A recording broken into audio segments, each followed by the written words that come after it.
নমস্কার বন্ধুরা, আজ আপনাদের সামনে নিয়ে এসেছি চিংড়ি মাছ কচু আলু দিয়ে কিভাবে ঝোল হয় দেখুন। প্রথমে কড়াইতে জল দিয়ে জলটাকে একটু গরম করে কচুটাকে সেদ্ধ করে নিলাম। সেদ্ধ করে নামিয়ে নেওয়ার পর কড়াইতে একটু তেল দিলাম।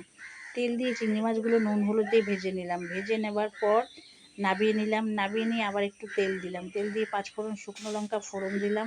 পাঁচফোড়ন শুকনো লঙ্কা ফোড়ন দিয়ে কচুগুলোকে ঢেলে দিলাম। কচুগুলোকে ঢেলে নেড়ে চেড়ে হলুদ নুন নিয়ে কষিয়ে দিলাম। কষিয়ে নেওয়ার পর আবার মশলা দিলাম, একটু আদা বাটা জিরা বাটা দিয়ে কষিয়ে নিয়ে পরিমাণ মতো জলও দিয়ে দিলাম।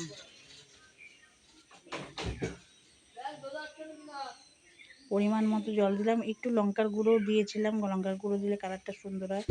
জল দিয়ে ঢেকে দিলাম। ঢেকে দেওয়ার পর যখন দেখলাম হয়ে এসছে, অল্প চিংড়ি মাছ দিয়ে নেড়ে চেড়ে রেসিপি কমপ্লিট।